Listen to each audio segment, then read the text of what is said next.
Well, thank you very much for joining us today for this session of how to conduct productive meetings. And we've all had the experience where we've been drawn into a meeting that just seems to go on and on and on without a lot of productive results. And this is a dynamic in the workplace that really needs to be worked on. And there are several key elements that really will help make a meeting productive. And we're not necessarily talking about parliamentary process. We're talking about the logistics of how one can go about a meeting in terms of its planning and its execution so that you're really achieving the results you're looking for. And let's just start by accepting the premise that we are dealing with something that's very costly and very important, and that is people's time. It's our job as business leaders, whenever we call upon a meeting, to get the most effective results that we're looking for without wasting anyone's time. The reasons for doing this are self-evident. If you waste people's time, they're going to be reluctant joining another meeting in the future. So people do appreciate when they get involved in a meeting that provides strong results. So we all seen the dynamic of meetings called for the sake of meetings. This is what I call death by meeting, in which, why am I here? I've got better things to do. I got work to do. What's the point of this meeting? And so it really starts from the premise of respecting what needs to be done, as well as those who are going to be participating in the meeting. So have you experienced attending a meeting that seems dull and uninspiring? Do team members question the usefulness of these meetings? Are critical issues avoided and overlooked during meetings? Have you felt that way when you're participating in a meeting? I know that I ask myself these questions every time that I'm involved in one.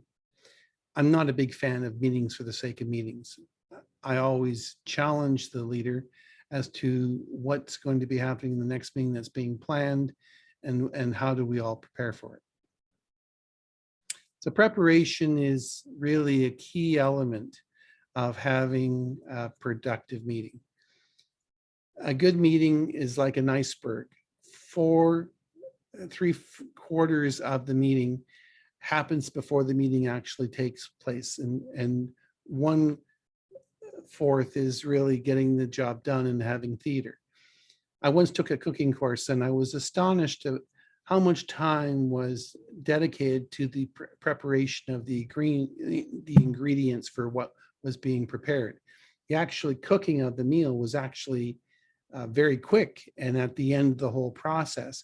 And I was startled at how much preparation time was actually involved in preparing a meal. And a meeting is the same way. And so, we see a little cartoon here is talking about, you've been invited to a 4-hour meeting. There's no agenda. It's just supposed to be that way. Recently, I was asked by an organization to be involved in a technical aspect of the organization. And I participated in 2 or 3 3-hour meetings where I just sat there, not sure why I was there. There was no agenda. And quite frankly, when the invitations kept coming, I just started saying no, because I didn't see any point of really getting involved or participating, because my time was being wasted. So whenever we're looking to prepare a meeting, there really needs to be a focus. Meetings cannot be just called for the sake of meetings. Every meeting should have a purpose. It should have a timeline established for it. The people participating should have a role in the meeting. There's no point inviting people that just sit there and aren't participating because they don't need to be there. Meetings for the sake of meetings, what's the point? The location, whether it's virtual, whether it's face-to-face, needs to be outlined so people can make sure that they're ready to attend the meeting on time. If there's special arrangements, if someone has prepared some materials, they should be given and collected by the meeting leader, and be ready to execute on behalf of the individual, so that their presentation can be effective. And most importantly, there needs to be an agenda assembled, circulated in advance, and that if people are expected to prepare for that meeting, that the assignments that are expected are given ahead of time. What I love doing is keeping minutes, but in the meeting minutes at the very end, I like having action items. And in the action items, there's a name and a person who's agreed to do something from this meeting, so that we use that as a starting point to prepare for the next meeting. Last meeting, you said that you would prepare a budget for this upcoming event. How's the budget doing? Are you ready to present it at the next meeting? So a little bit of organization, a little bit of setting of expectation, a little bit of follow-up, so that the person can come to the meeting with a budget and the meeting can become that much more effective. We want to establish a friendly atmosphere. We want to start the meeting on time. We want to bring everyone up to date. We want to operate and open the meeting with an attention getter if we can get it. We want to introduce the situation and problem ahead of time. We want to state the purpose of the meeting. We want to welcome the group and then establish the method for discussion. We're going to have votes, or we're going to have consensus discussion, set that stage right from the outset. We want to make sure that we keep the meeting on track. You know, sometimes injecting a little bit of humor here and there doesn't help, but keeping to the agenda, avoiding getting sidetracked into a different topic. All those things can really help us to keep the meeting effective. So what we want to do is clearly have an agenda that lists the items that are going to be discussed. And we do want to do this at least a week ahead of the meeting. We want to deal with any administrative matters outside the meeting as best we can. You know, we want to circulate the agenda, make sure that everyone consents to all the topics that's on there. And that we want to encourage people to not just come to the meeting to talk about an issue, but to prepare a bit of a report that can be circulated to everyone so that people can come to the meeting informed. And so the meeting is actually a culmination of action where a lot of work has been done, and it's the culmination of people who've individually prepared to come to the meeting. You know, if we need to add items to the agenda, we should designate a time allotment for each item that's added. We want to accept the agenda before we begin. And most notably, what we're after is, what is the most important issues to deal with first? What are the most important issues to deal with first? And that way, if there's more time required for those issues, they get the time they need. They don't get left to the last portion of the meeting when we're starting to run out of time. And we get, again, the most effective results we can from the meeting. We do not want to put onto the agenda items which we're not ready to take action on. And what that basically means is maybe we aren't in a position to make a decision because we haven't got the issue of financial available resources to proceed with the project. We haven't got that item verified with the decision maker who can write the check. And so there's no point talking about it if it can't move forward. So we may have a quick little discussion about the status of a project, but we really don't want to tie it up as a formal agenda item until we know that we're ready to take action. For each business item, of course, we want to encourage the individual that is responsible for the action item to do their research. It'd help if they provide supporting data and any previous findings of the committee. And really, it's important that when a problem is raised, that a potential solution is offered, and maybe more than one. That way, people have something to talk about. You may not even accept the one or two options that are offered, but at least they've been offered. And you may find a third solution, which is fine. But really what we want to do is spur on discussion, and not having even a potential solution really isn't helpful, because people need a place to start.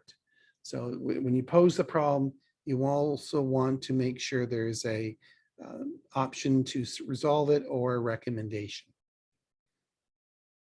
If appropriate, you may even want to have in the agenda the wording of the motion or resolution that you're looking to get passed.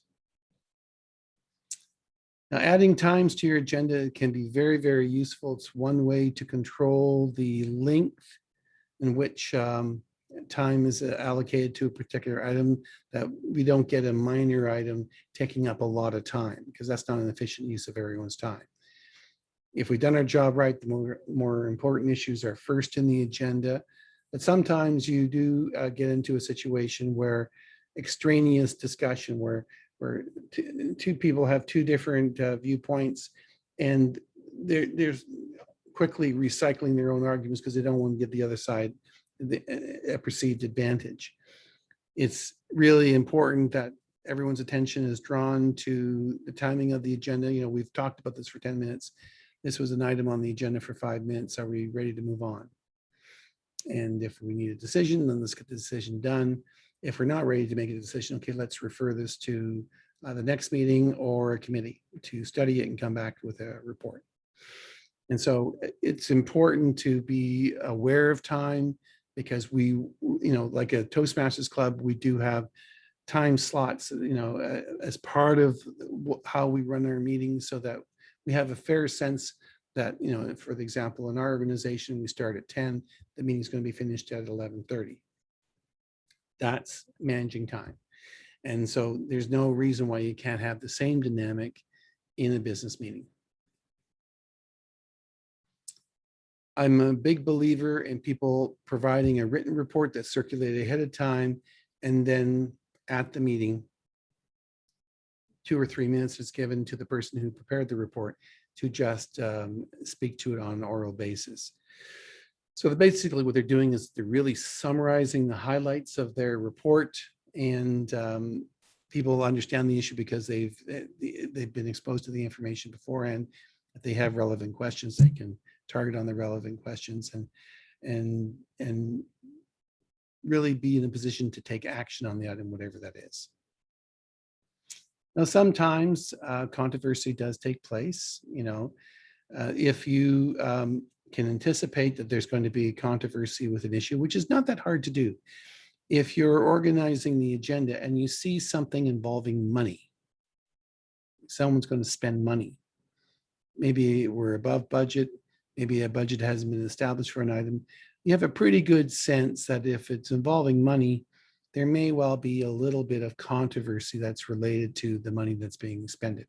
So as a result of that, more time should be allotted to that particular agenda item to allow for free-ranging discussion.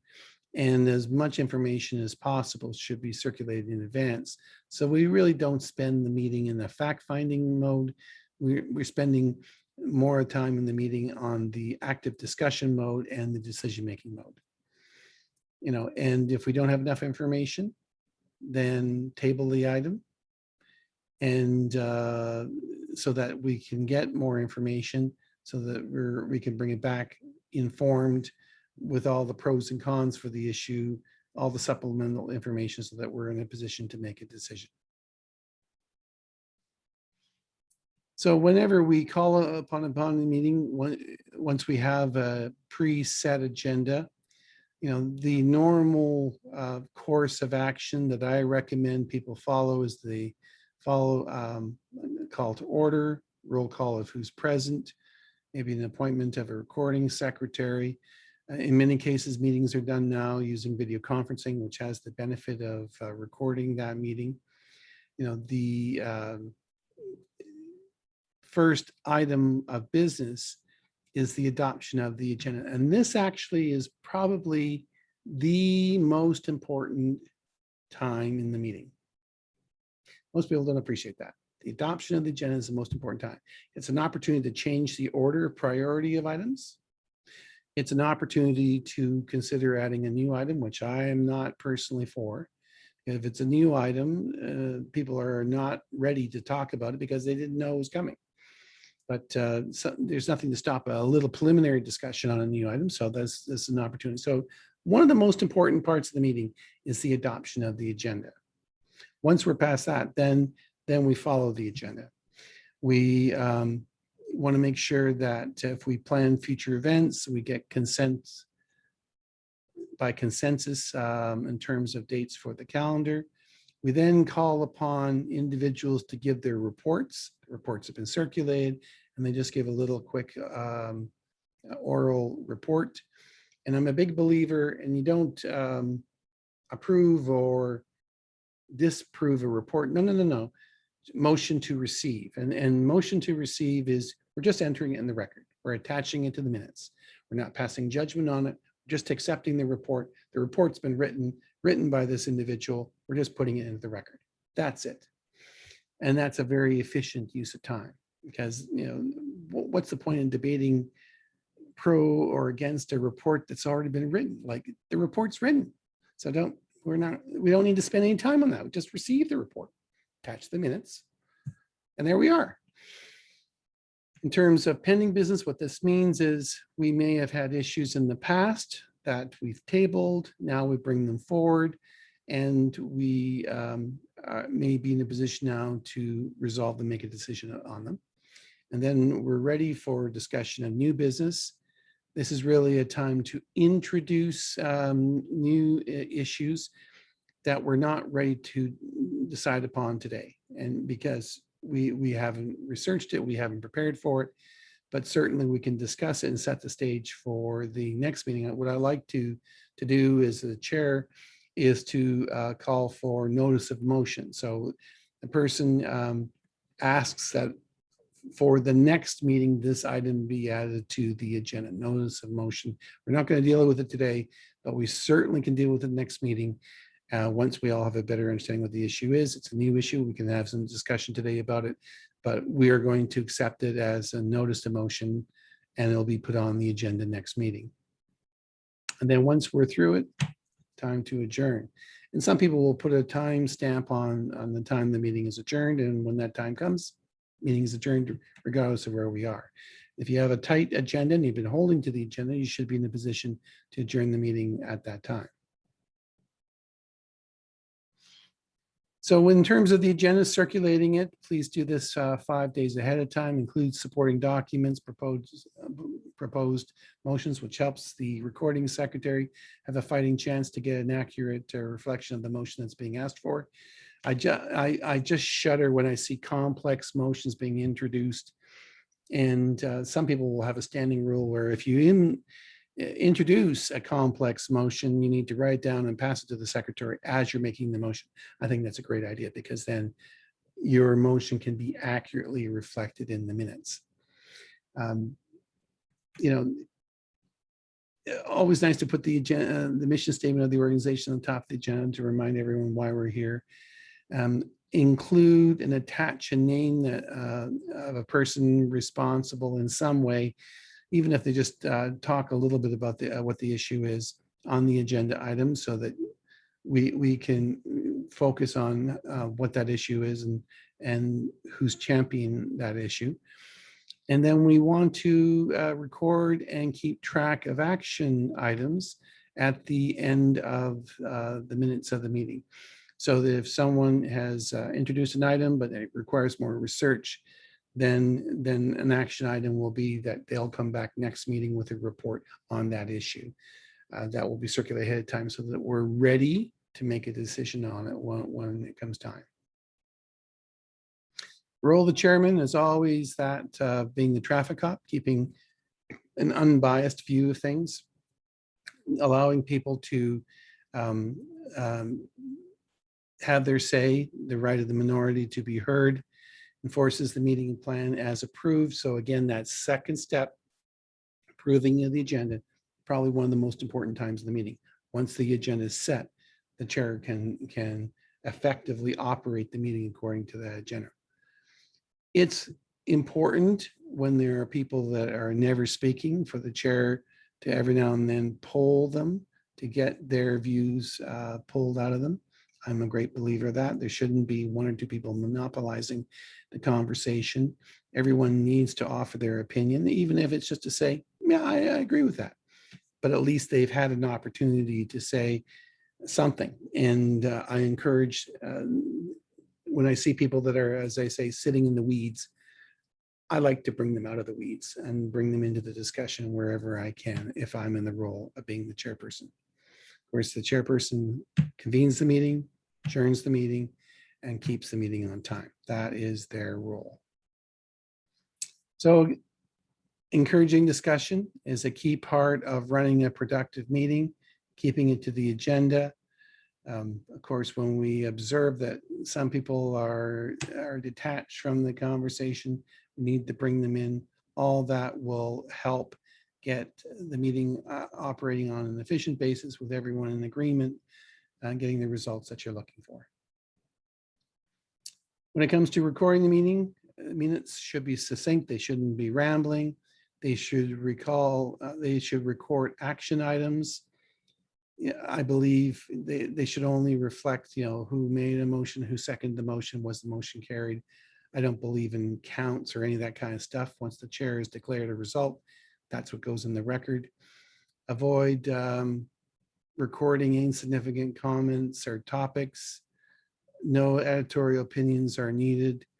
At the end, I do like to see action items or a to-do list that reminds everyone of responsibilities they've agreed to take on during the meeting.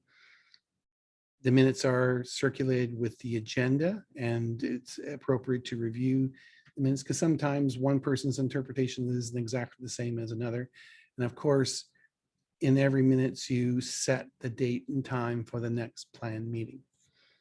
All that really helps in terms of keeping things efficient.